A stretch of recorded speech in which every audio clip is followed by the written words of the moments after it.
Good Friday morning, guys. My name is Jerry Miller. Thank you kindly for joining us on Real Talk with Keith Smith. It's a pleasure to connect with you guys through the I Love CVille Network on a show presented by Intrastate Service Company, a home's best friend. Intrastate Service Company, a multi-generation family business. We also give some props to the fabulous people, the talented people, the overachieving folks at Yes, Realty Partners. Just an all-around great gang. Look at that. Of guys and gals. I've been called a lot of things. Overachiever. Yes, Realty Partners. Judah Wickhauer, studio camera, then a two-shot, and welcome to the star of the show, Mr. Keith Smith. Don't call him Smith. Don't call him Mr. Smith. Don't call him Mr. Smith. My name is Keith. My name is Keith. I am trying to find a slide to try to answer that question that came in addressed to Mr. Smith. We'll kick off with that. Then I want to talk a little bit about some zoning stuff that's happening in Fluvanna, and then I'm sure we're going to get into a little bit of Charlottesville. Yeah, Sean Tubbs has got some reporting on that. And then do some fun turkey stuff. But if you can try to ask that question again. Well, I mean, someone just asked a very, I guess I would call it broad question. What's going on with the market? Why is the market so slow? And you just call it balanced now. Well, is it balanced or is it normal? And this is the slide I'm trying to... What is the difference between balanced and normal? I don't know. I'm just making up words. I'm trying to figure out where I'm at. Stop asking me questions, Jerry. I'm trying to do two things at once. Judah, if you can look up from the slides from 11:15, please. And I'm going to be looking for, hang on one second, folks. I got to make sure that I'm smart enough to do this. Anyway, balanced market, normal market. What I'm trying to find is a slide for Judah to show up that will go ahead and dictate where we're going. I'm going to try to verbalize this, not visual. So if you take a look at that slide, and there's one that I'm looking at where there was pendings versus actives, and you show how the pendings go up and down. Traditionally, November, December is slow. Then you start picking up around mid-January through February, March in the first two quarters. And this particular slide we did on the show describes that. The volume, the overall volume of it, of transactions is ridiculously low. We're around 17 to 18% below the volume of transactions versus 2016. And don't worry about it, Judah. We'll fake this out here. And we're almost 40% below 2021. So that was the peak. So we're going through our normal slow period, and we're substantially below any norm of transactions. So that's why it feels that way. That being said, a couple of subdivisions are starting to move. We talked about that earlier this morning. Inventory is somewhat I would say that subdivision is really moving.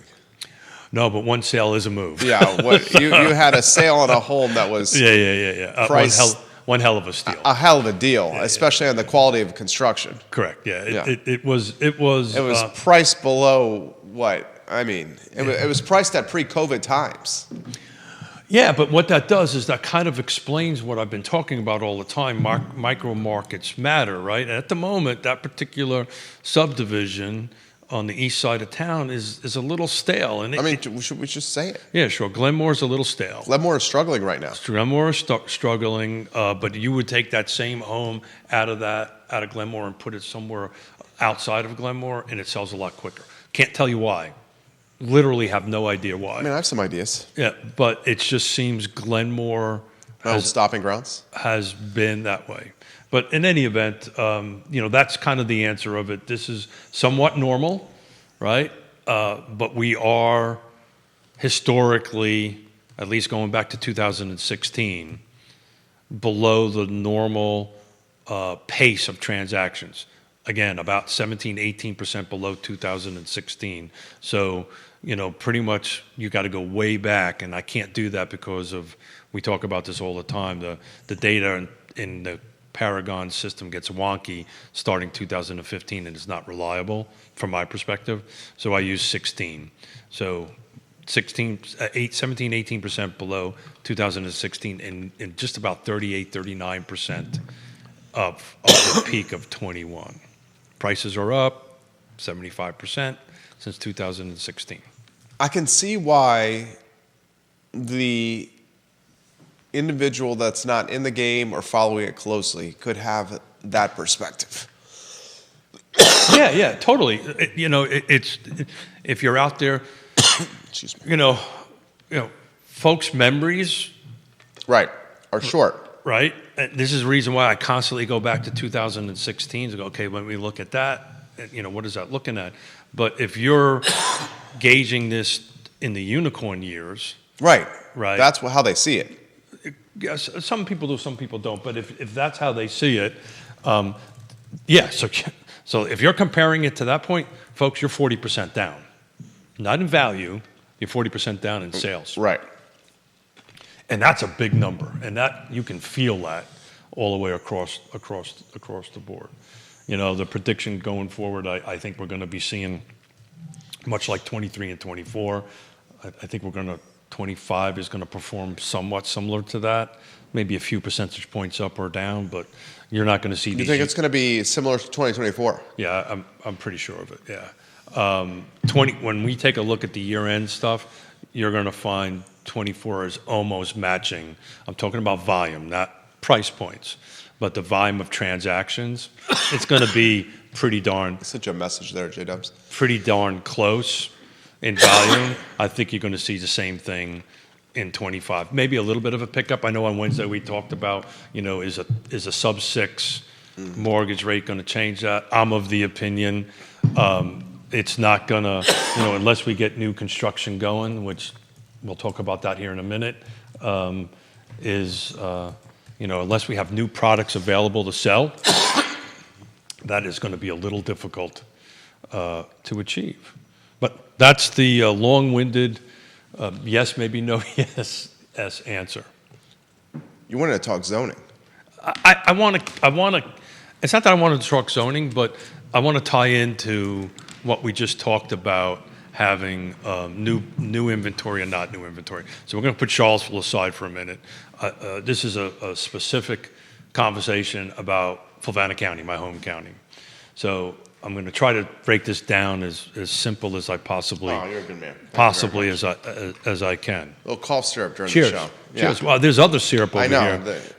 Sometimes at the end of the day, you realize if you look at it's the same thing. It's the same. Yeah, the stuff. bourbon is probably best for you, but when you're on camera here and you're drinking some cough syrup, is maybe a little bit more socially acceptable than at 10:20 in the morning having a shot and a half of. He did, viewers and listeners. Keith Smith brought a top shelf bottle of bourbon to the bar in the studio here, so I want to thank him for that. Well, Keith Smith is an extremely generous individual. Well, you did something for me on Saturday that was outside the norm, and that was my way of saying thank you. I wanted to cheers you. Cheers. Cheers. Oh, here, cheers. I'll cheers you with coffee now that I know, that's by the way, when has it stopped us from having a drink? It never does. On It never 10:15. does. Absolutely never does. So, Fulvana County. Yeah. The exact number I don't know, but approximately, let's call it 90%. Okay. Of Fulvana County is what's called A1, which is a rural zoning on it. So little history. Prior to 2004, the way that this broke down, the zoning ordinance broke down, so there's a major minor subdivision line, right? And it's usually based on density. So prior to 2004, if you were 15 lots or below, that was considered a minor subdivision. And there's certain rules and regulations you follow under a minor subdivision. When it was over 15, then it would be what I would call a traditional rural subdivision, 2 to 10 acres, VDOT road. There's a bunch of rules on that. So that was over 15. So historically, in 2004, what the Board of Supervisors said, okay, we're taking out the rural subdivision, the 2 to 10 acre traditional subdivision, and we're going to insert that with a cluster development. And I learned a little bit about this. I built the first one. I know you do. The first one. So what that now meant in 2004 is that the floor was 5 lots, right? So anything above 5 lots had to be a cluster development. Big synopsis on a cluster development is you would take 60-80% of the land and leave it as open space or sell it as one lot, and then you would develop on the rest of the land, and it would be third of an acre lots, half acre lots, that kind of thing. So what they had was, in the rural jurisdiction, these higher density subdivisions. And I will say this publicly. I always thought that was a dumb idea. Why? Because what you're doing is you're condensing all the residents, all the homes, into a small lots. When people want to live out in the rural jurisdictions, they want a couple of acres. They don't want a third of an acre lot. Otherwise, they'd go to Lake Monticello, right, or the Spring Creek or Glenmore or whatever, or some other planned urban development. That's what the buyer would want. So what happened on Wednesday, they removed the by right use of a cluster development. So right now, as it stands at the moment, the maximum subdivision or the maximum density or the maximum division rights you can have on an A1 property is 5. Okay. Anything above that requires a zoning request. You have to go for a rezoning. So if you own 100 acres on Route 53 somewhere, the maximum amount of residential lots you can divide that up is into 5. The second part of it is you can do it every 5 years. So you could do it for 5, wait another 5 years, do another 5, So in theory, over time, that could grow. Yeah. But every 5 years. So that's Master class right here from Keith Smith. Keep going. You're on point here. Yeah, so that's where, if you're in Fluvanna County Uh-huh. and you own 100 acres and your maximum, or 50 acres or 25 acres or whatever it is, your maximum division rights right now are 5. There's a second side of the coin. Okay. Not only is it 5, but it's 5 that has to meet certain subdivision criteria. You have to have so much road frontage, and that 5 might not actually turn out to be 5. Therein lies the rub. Yeah, and which brings us to Charlottesville, Right, by the way. right. But I was going to do that segue. You just okay. Go ahead. sorry. Damn, you just took my segue. Sorry. Go ahead. Have another sip, man. Because I was going to segue you and make you look really smart. Oh, really? That too, Well, most people who watch that. now you segue to yourself answering. If Chris but that's Fairchild's watching this, he'll make a comment about. I'll tag Fairchild. About smart. But speaking of which, he's the chairman. I want to give him a shout out. Personally, I think removing the cluster development was a good thing. I think it just was a bad subdivision choice for a rural jurisdiction. Chris and I are on two sides of the coin on housing, kind of like you and I can get from time to time. Yeah. But what we'll always do is have a debate and go out for, I guess, some cough syrup. Yeah. Cheers. Cough syrup after I'm running that. low here. But what I wanted to say a little bit about that and him and how he and I do this. We've known each other for 30 years. Our kids know each other. We're you guys, you're very friends. close friends. Yeah. Chris is a great guy. I just wish the rest of the world could perform that way. So, he's helped me through this change in our lives. He was there for me when we were losing everything. He had a substantial thing going on in his life and asked me to be there for him, and I was. And we may not agree on housing, but if he picked up the phone today and said, I've got this going on in my life, can I be there? I'd be there, and vice versa. Absolutely. Well, I just think as a nation, we're missing that. We're missing that. And Fairchild's as good a guy as you're going to find. Oh, don't say that. Come on, Fairchild's great. We should get Fairchild back on the show. We are. We're gonna do a round. I've spoken to him already. We're gonna in January do bring back the political roundtables. We're gonna bring back the political roundtables, and we're gonna bring in 4 elected officials. Next year's a big year for Real Talk with Keith Smith. Coffee with the candidates. Because remember, there's 2 spots on city council up for grabs and 3 in the board of supervisors. So you're now getting into my business planning. I'm thinking in December. Critically important what you're doing.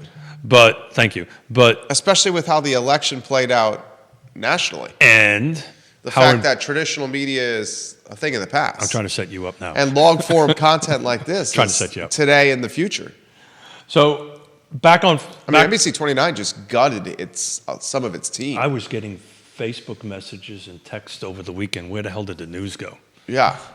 Yeah. They drop their Saturday. There's a little chitter chatter, and this is off the record conversation that's just happened to be Don't listen. a little chitter chatter off the record conversation that seems to be happening in front of quite a few people with cameras and a microphone, that the I Love CVille Network may start doing the Saturday and Sunday morning news.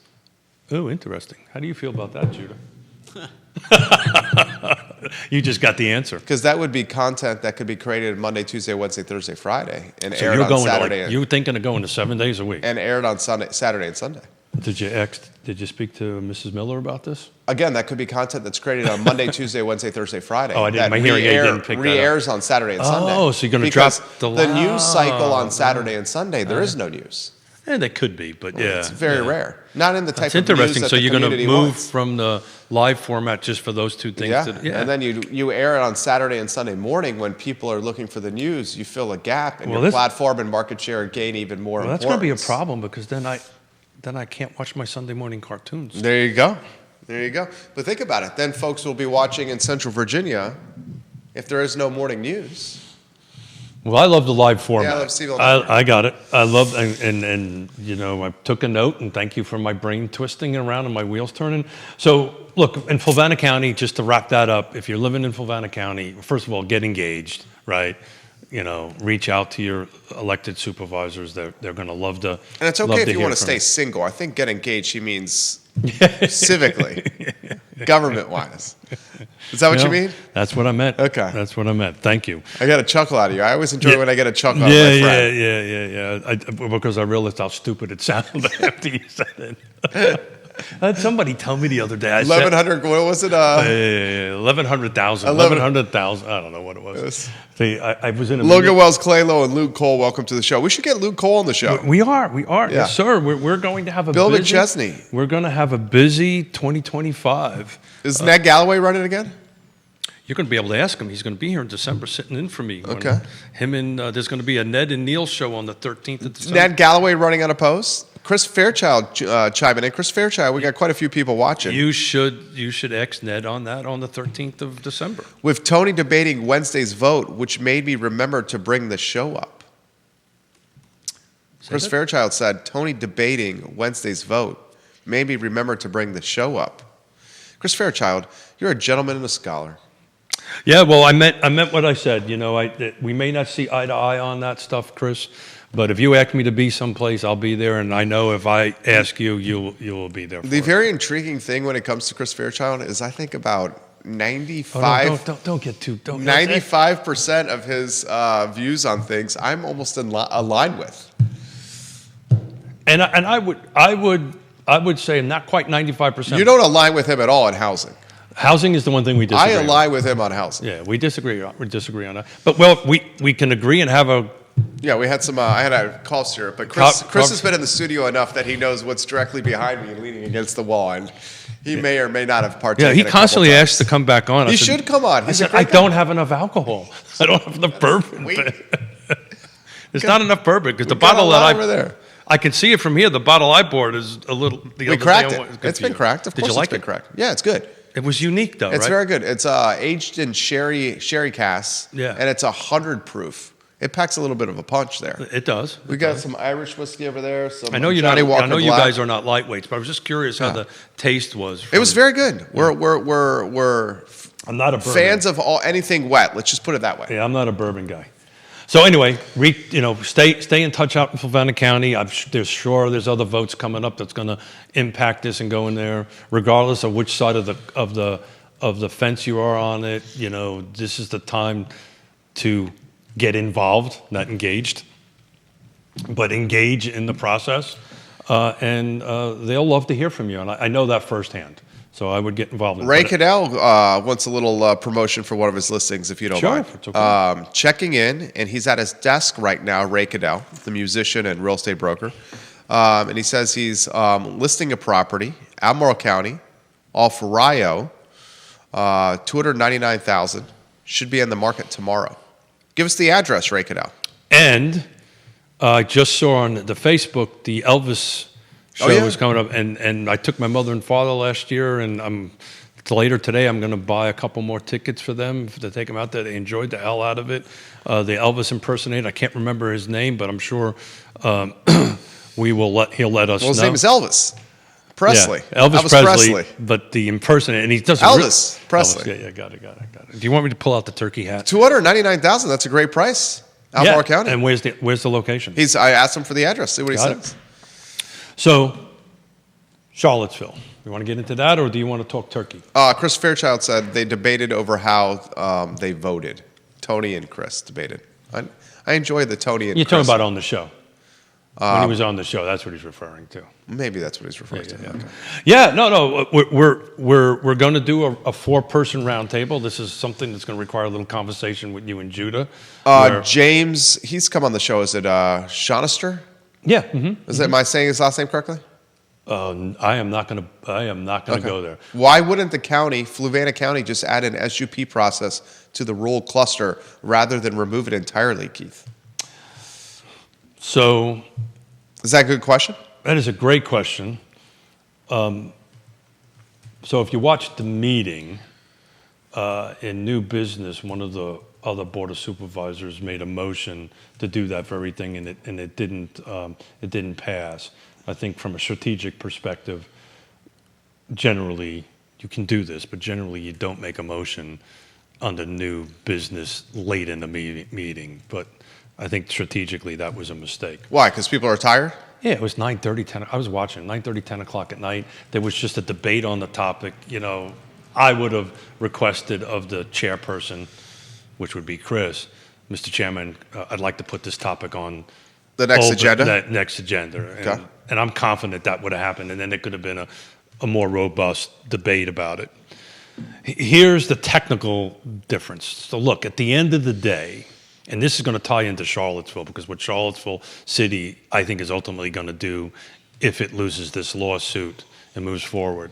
An SUP, special use permit, is a rezoning. It follows the same path as a rezoning request. Here's the big difference. With an SUP... Oh, Tony O'Brien's watching too. Hey, Tony. Yeah. The SUP...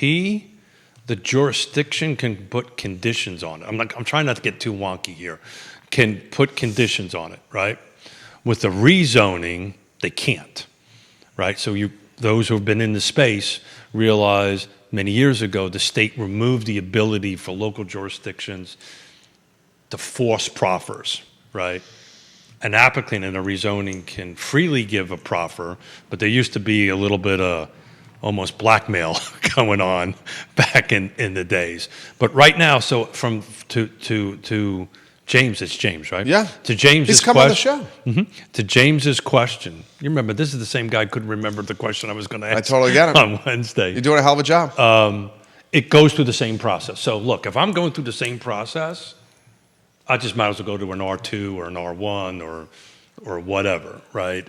But my personal opinion is they should have gone back to the pre-2004, 15, this is just my personal opinion, 15 and under would be a minor, anything over would be a 2 to 10 acre subdivision.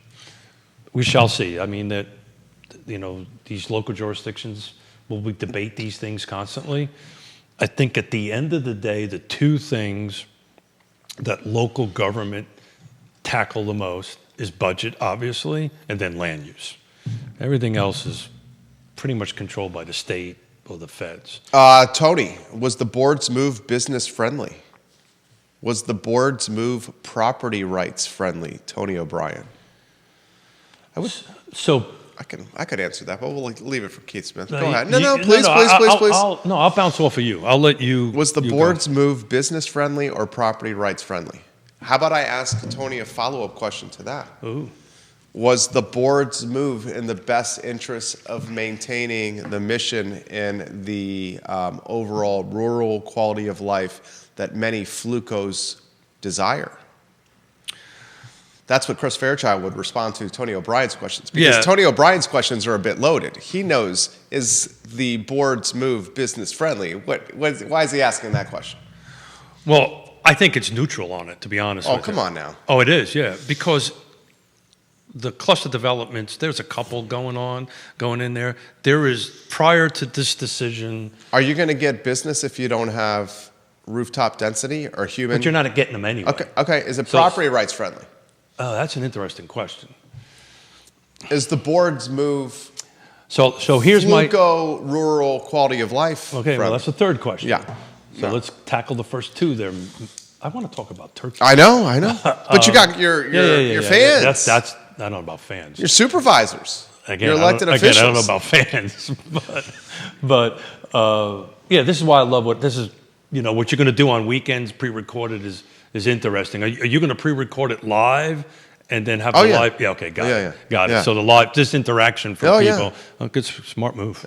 It would become that's smart even move. more dynamic than the Saturday and Sunday newscast than NBC 29 and CBS 19 can create. And because somebody taught me this term a long time ago. Trust me, I'll get back to the questions as I wrote them down, and the coffee's kicking in. Taught me this term, evergreen. Right.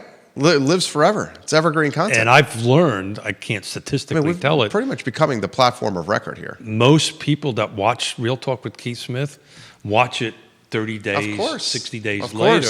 And then I get these questions when I may be having a cocktail. Hey, that was a great show. And I was like, okay. And then they start talking about something that was 30 days old. And I was like, oh, how cute is that? I can't remember what I did 10 minutes ago. Nevertheless, 30 days ago. But look, back on the business thing. Yes, I have clients, commercial clients, that are wishing to move into the area that won't move into the area because of lack of rooftops and lack of employees.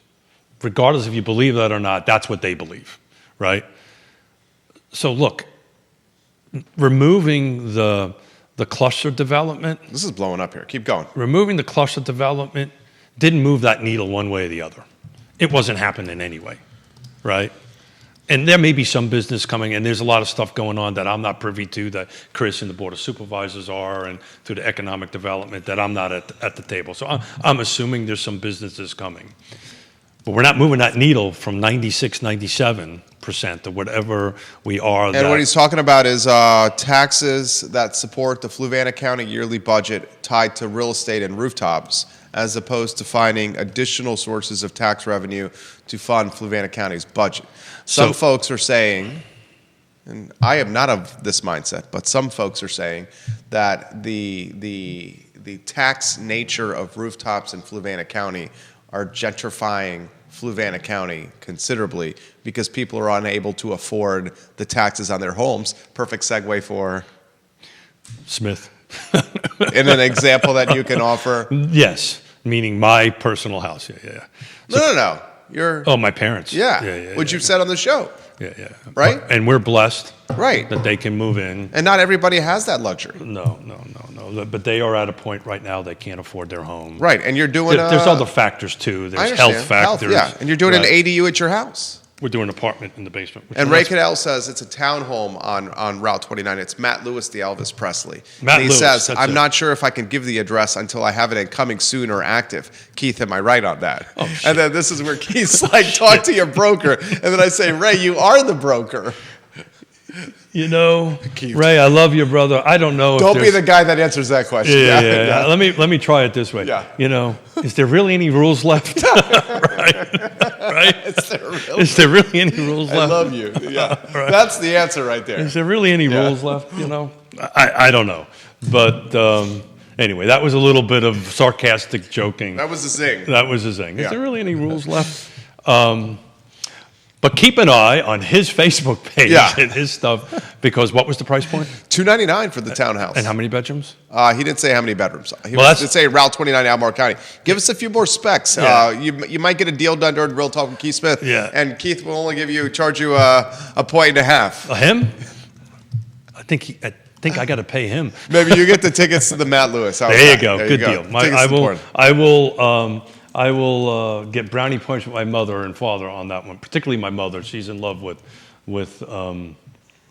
Elvis. So business, I think it's neutral, right? I don't think it helps. It doesn't help. What do you think about that, Tony Bryant? Is it business neutral, as Keith is saying? Chris Fairchild, is it business neutral? James, is it business neutral? It's not. Fluvanna County Board of Supervisors, yeah, is it business neutral? So from Tony's perspective, What's your buddy? Is it Steve Spalding? yeah, mm-hmm. So you just follow me on Instagram. yeah. I had a meeting with him yesterday. Pretty Yeah, awesome Steve dude. Spalding is what's he do? We're going to leave that one alone. You don't want to touch that? Okay. All I'm right. going to leave that one alone because he's in transition right now, and, Okay. and he has. I want him to tell his story, not me tell the story on it. Look at that. You're on point today, dude. Look at You that. really are on point today. Well, I love what we did on Wednesday with the Erpies. That was very. We got nothing but great feedback, but I love this stuff. Well, I mean, we come here, we have no idea where this is going to go, I have no clue. and we just have to just adapt. And with real bad case of ADD, I never know. I want Tony O'Brien. Is it business neutral? Chris Fairchild, James, Steve. But is it you business got to neutral? twist it from his perspective, right? So From Tony's perspective. So I think his comment is saying is if we don't allow, because of this, there's not going to be more new houses. Therefore, That's what I just said. Okay, Obviously. okay. But they weren't coming anyway, right? And that I can tell you, Jerry, I built a cluster development. Cluster developments are a cluster, and you fill in the whatever words you want after that. It's difficult to get the septic systems put in. It's just not really, if you're going to develop, in my opinion, if you're going to develop denser subdivisions, then they should be in a PUD setup, should have central water and sewer, right? There's certain things that they should have. And when you do a cluster development and you put 50 homes on 1/3 of acres in the middle of 100 acres or 50 acres, whatever the acreage is, believe me, I built one, and I was telling the guys, Taylor Ridge Estates on Route 53, I developed it. It was the last traditional 2 to 10 acres, and literally adjoining it, I built Cunningham Meadows, which was the first cluster development. If you go ahead and put 2 houses on the market right now, one that's exact same square footage, yada, yada, yada, one with 2 acres on it and one with 1/3 of an acre adjoining to it or out in Route 53, which one you think is going to sell first? The 2-acre one. That's what the market wants. I think the market is starving I want to talk for about any housing that's affordable and any kind of if you build it, they will come, a la James Earl Jones and Field of Dreams and Shoeless Joe Jackson and Kevin Costner. And Just come out of the cornfield, Keith. If you build it, they will come. Tony O'Brien, in 20 plus years, we had 30 cluster subdivisions for about 400 homes. Those are spread on 25% of the land versus 50%, 20 homes per year. Yes, better use of land and resources. Yeah. Tony and I will disagree on that. I just don't think from a rural development perspective. I would rather see them going back to the traditional 2 to 10 acre thing. Here's Lottie Murray, who's in the game. Lottie Murray, who's in the game. But the reality of it is, as of the action taken on Wednesday, you're only getting 5 division rights. Okay, let me ask the Chris Fairchild question. If Chris Fairchild was on this set, he would ask this question. Then I'll go to Lottie Murray. I want to go to land use. I want to go to property rights because that's important. Well, I'll ask the Chris Fairchild question. The board and the decision that it made on Wednesday, does it align with what Flucos want from the rural preservation of the county and its rural and the quality of life that comes with the rurality of Fluvanna County? And Chris Fairchild would say, absolutely. Sure. That's what he would say. And here's the question. Should elected officials vote as the electorate wants, or should elected officials vote opposite of the electorate because they need to solve a housing crisis? Yeah. And it's the same thing that happens with Albemarle County. Certain people in Charlottesville and Albemarle County are trying to twist the arms of elected officials in Albemarle County and ask them to push housing through, ask them to expand the development area from 5% upward. And I say, don't expand the 5% of the development area of Albemarle County until the 5% is at capacity. Is it at capacity? No. And I also say, if the electorate does not want the development area expanded and you choose to expand it, then we voted the wrong people into office. Someone like Mr. Neil Williamson, who I have tremendous respect for, will say this: how can the people politic for more housing if they can't afford to live here from a housing standpoint? And I would say, you know what? Such is life. Such is life. Okay. The electorate does not want it. I know it says Real Talk with Keith Smith. I'm just offering you a sounding board here. Lonnie Murray, we'll get to your comment right there. That's the first time Keith's. Just a gentle I reminder. know, I know. Just a gentle reminder. You might want to go. That to wasn't very gentle. Yeah, it wasn't. You might studio want to go camera. to the Judah studio would go. camera. I don't think Juice even. Judy, Yeah. you're not paying Yes, attention. You might want to go. Just a Real little talk. reminder. Real talk. Just that would be me, by the way, in case you were wondering. But I could sit here and have a cup of coffee. No, go ahead. Go ahead. The was show's crushing it right Was now. that one of those whatever these, Fox and CNN, they have these monologues in the beginning of it. Is that kind of what that was? No. That was me trying to get you Yeah, get my going. juice, my juices flowing. Because I know you're a complete opposite of that. So I'll stay on Fluvanna County for the moment. Okay. And then we'll try to do into that. But since we got some Fluvanna County people watching, we probably ought to focus on that. Look, I'm in favor of keeping the rural, and then developing in your growth areas. Okay. Right. I happen to think the growth areas are too small, so forth and so on. But what we've got going on right now, if in the housing space, is we can't get projects approved in the growth area, and we now are only going to be able to do 5 in the rural area.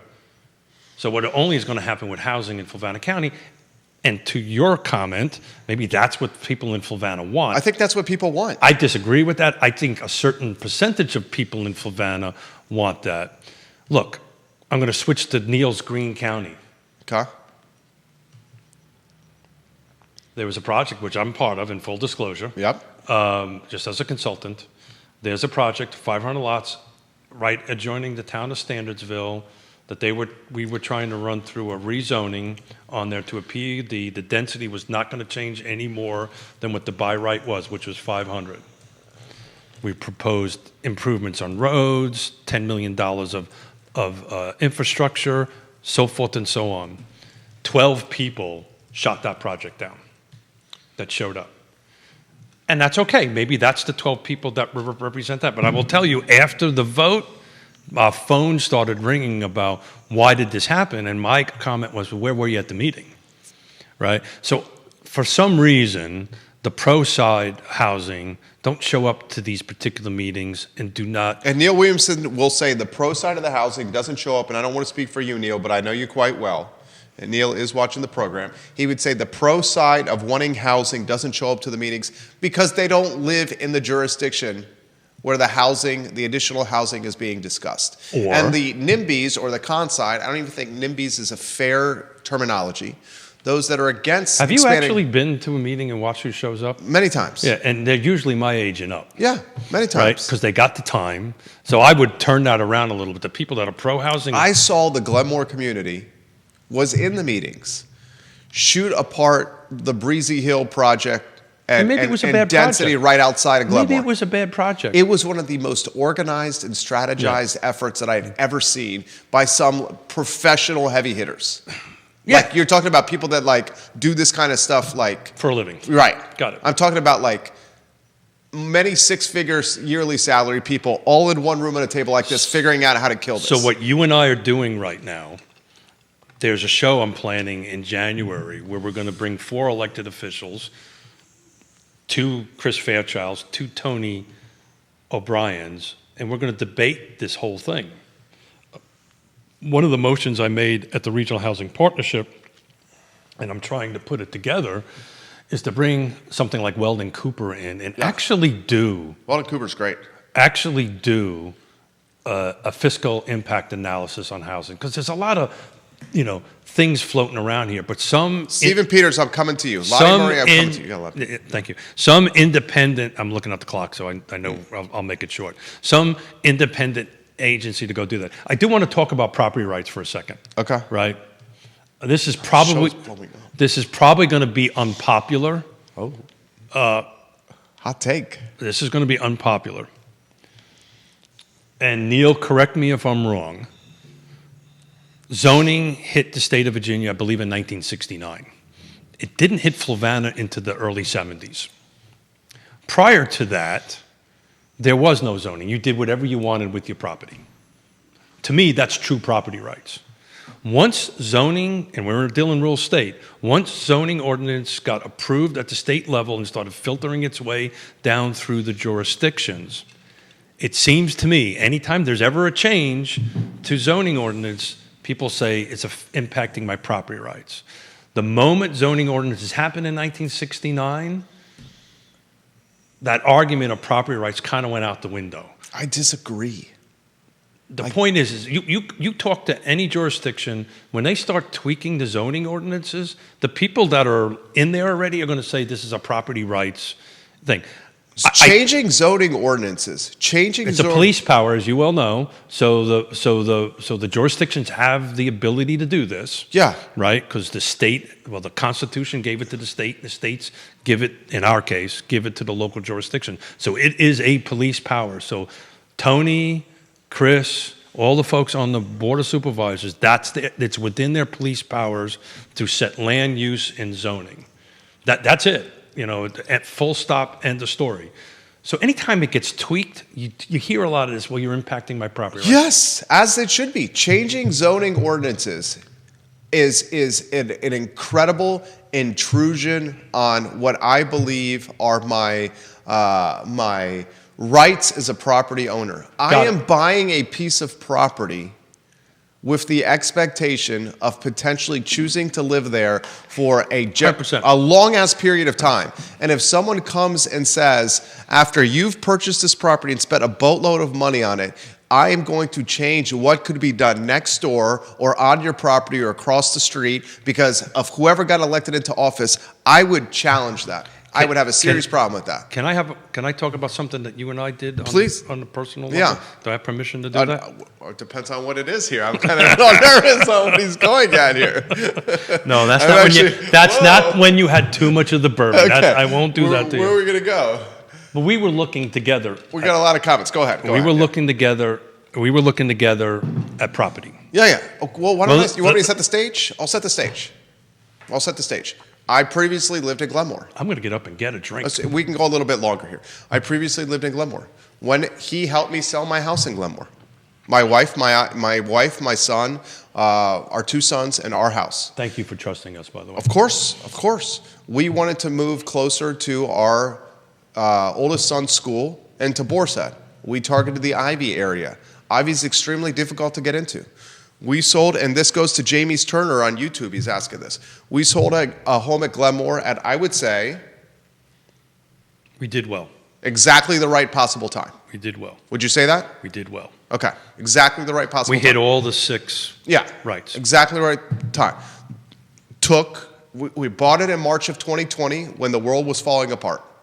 And we sold it at the peak time possible. I happen to think 2007, 8, 9 was... In March of 2020, when I was touring that house, my wife and I had to essentially put a hazmat suit on to walk through that house. I know, we'll go longer. And we sold it at the right time. We moved to Ivy because my wife was spending 2.5 hours in the car every day. Legitimately 2.5 hours in the car. She was doing what people do in Northern Virginia, but we were doing it in Charlottesville, and I was like, this is not right. We moved over to the Ivy. He helped me buy the house in Ivy. He represented us. That's the part I want to talk about. Please. Right.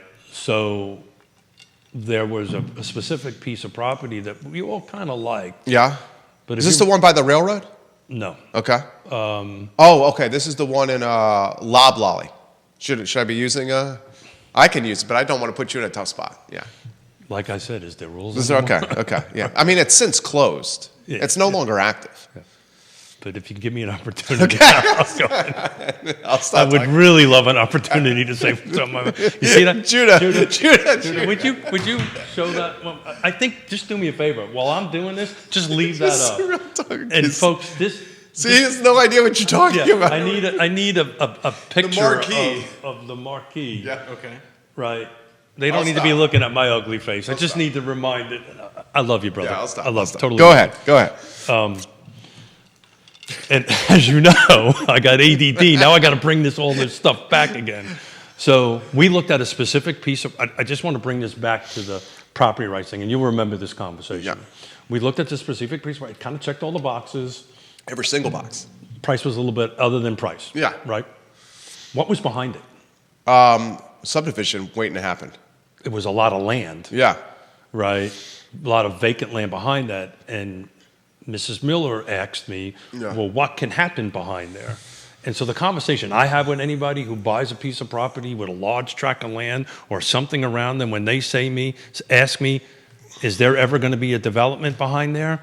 And my answer always is maybe, right? And what's happening right now? It is exactly right. There's a subdivision. There was a home on a cul-de-sac that when we made the offer. And that made our decision to move on. When we made the offer, the home on the cul-de-sac, and interestingly, the offer that we made on the house ended up selling. 4.5 months later, ended up selling right where we made the offer on that house. Remember that, Keith? Yeah. So it's funny how that plays out. Yeah. But to your point, I'm going to say something that I tell Yonna all the time in jest. Yeah. It must be so hard living with all this awesomeness. But to your point, we would have been more disappointed there because what we thought was a cul-de-sac is ending up being a gateway to so the remaining a dozen more homes. The remaining balance of that conversation is zoning ordinances can always change. So if you are moving to a piece of property behind and that's wrong. Regardless if it's right, wrong, or indifferent, that's a fact. I get that. Right?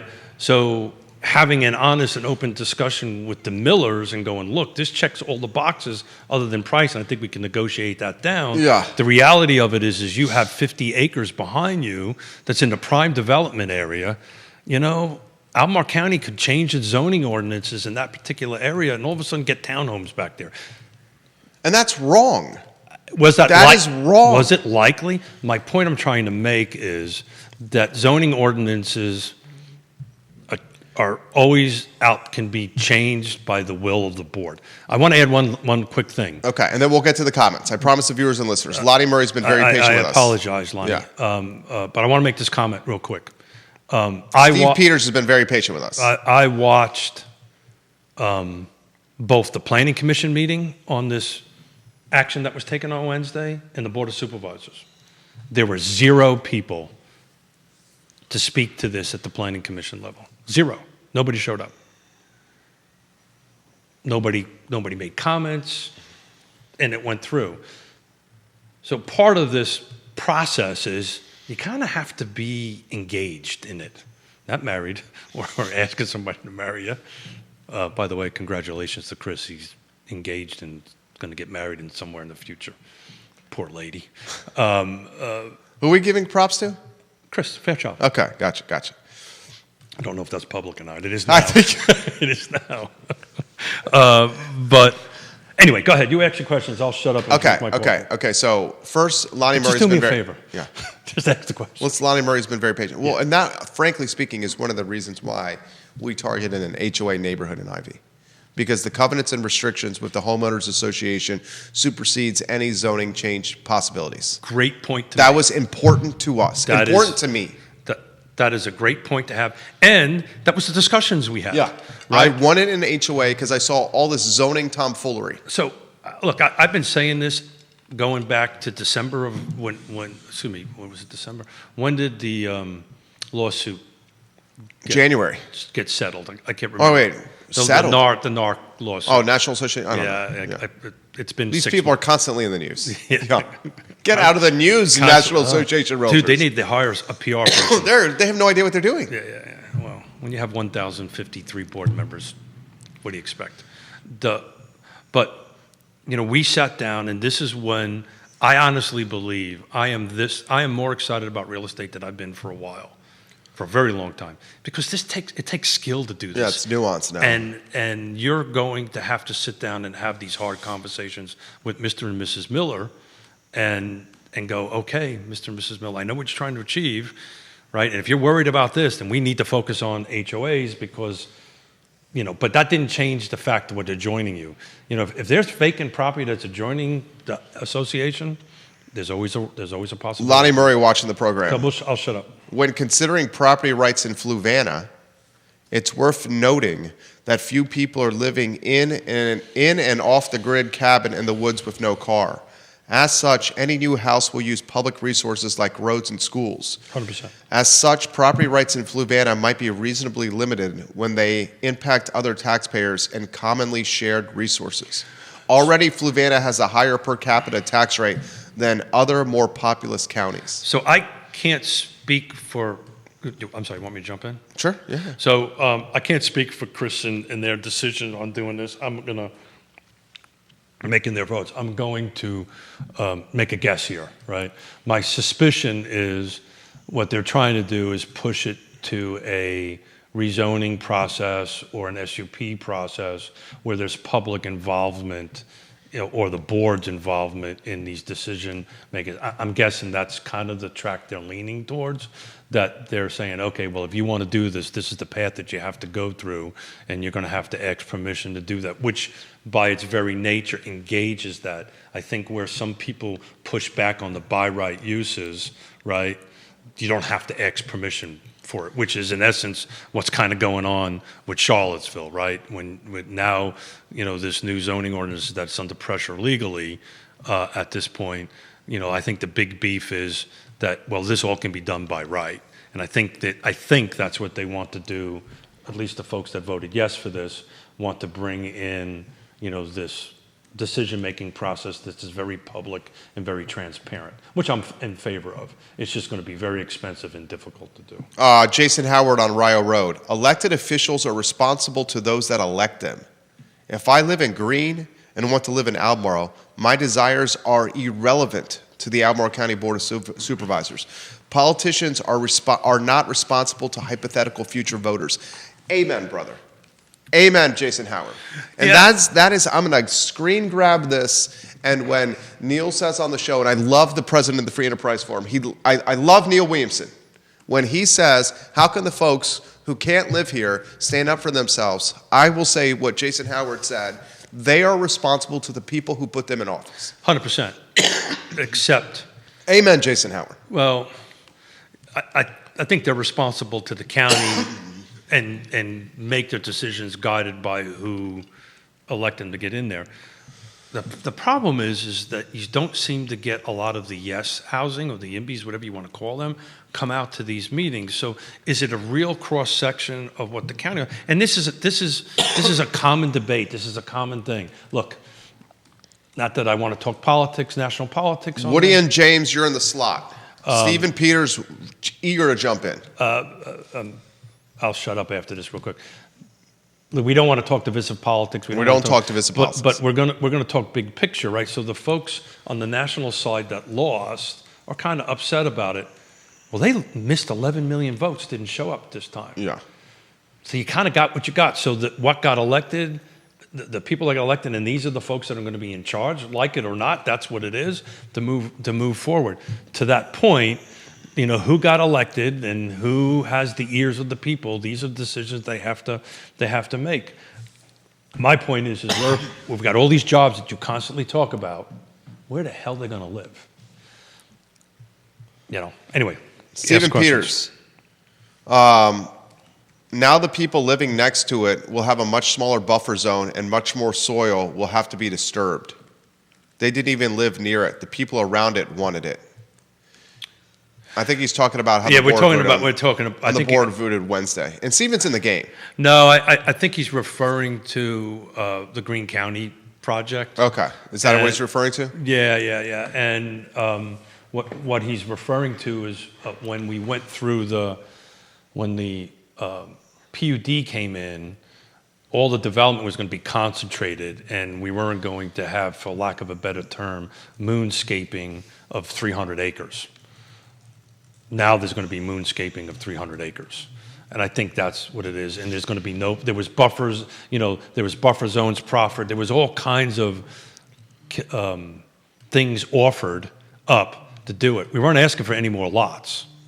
We weren't asking for any more houses. We were asking for a more, less impactful development. Believe it or not, the developers were asking for the least impactful development on the 300 acres.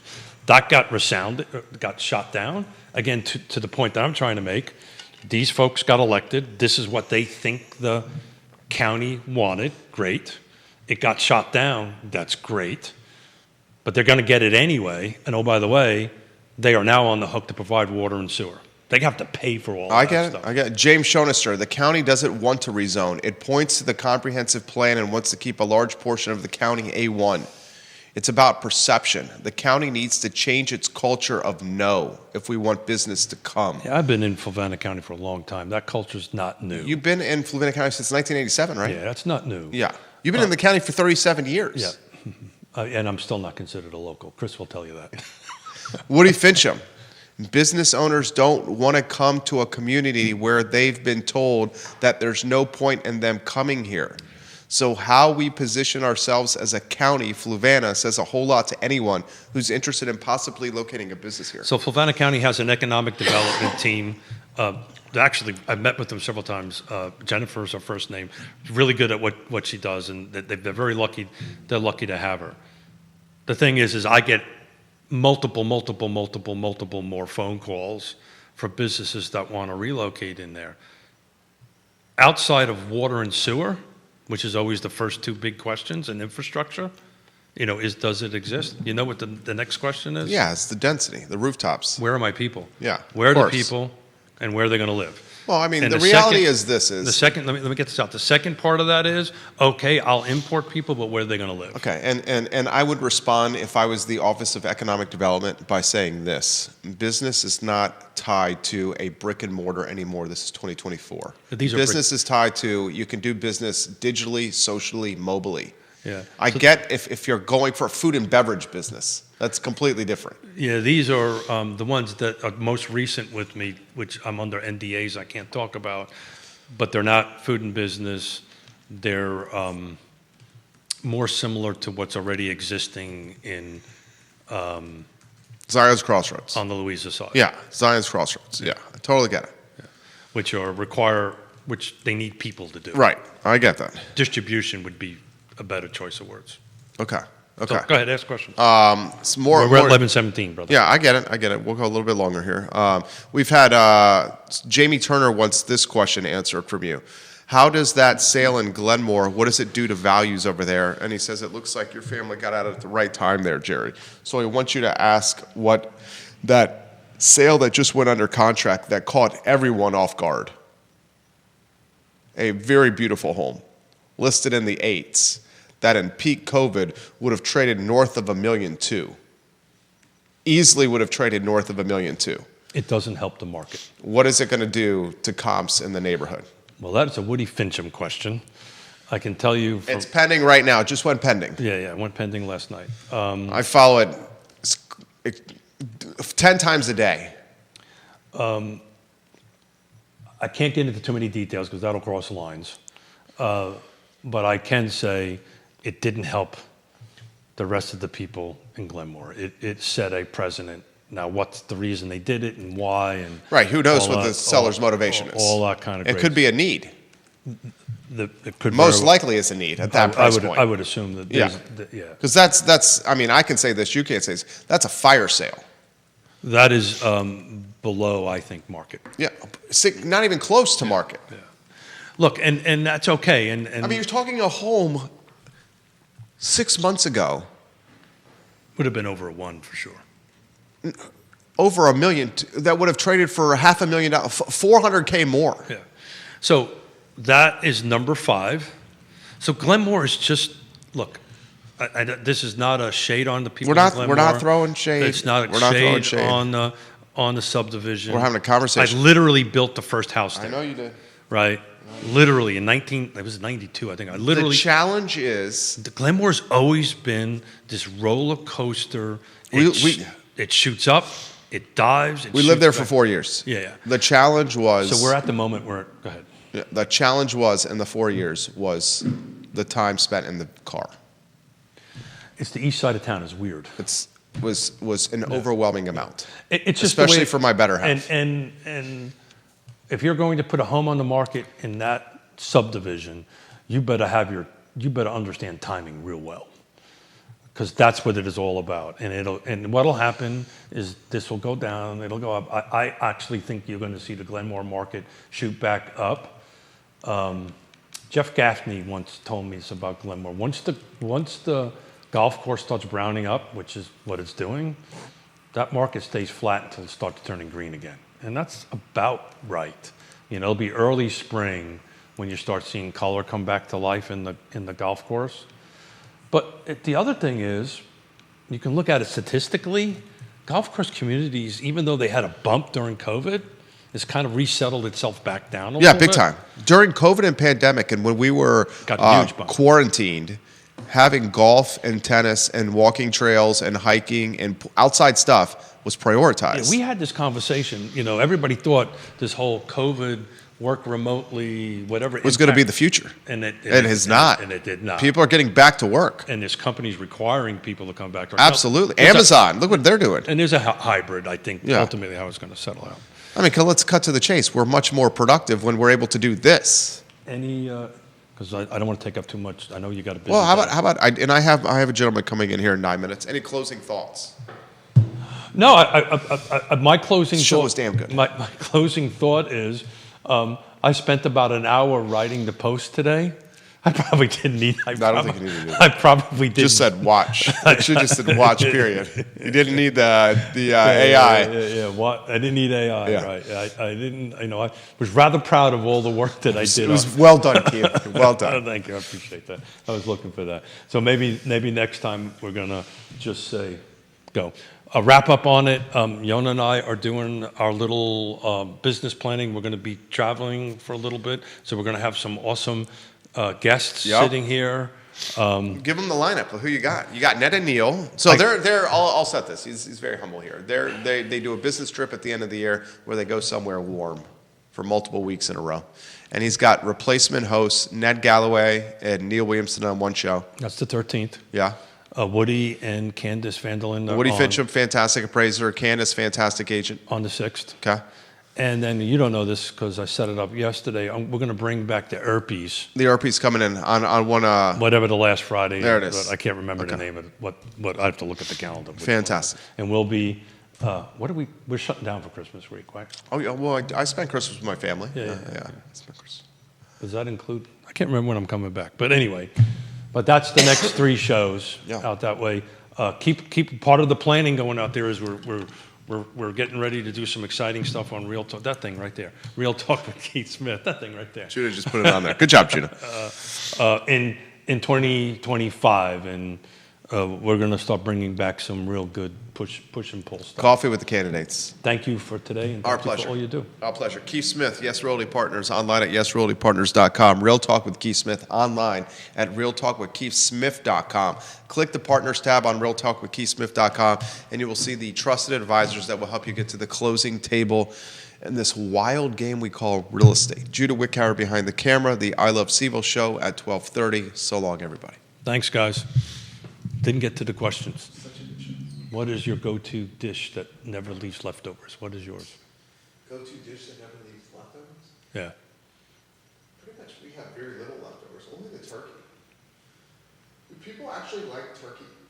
It's funny because what we do is we do a I think he's got the mics on. Oh, does he? We do a dish. Probably should turn it off. We do a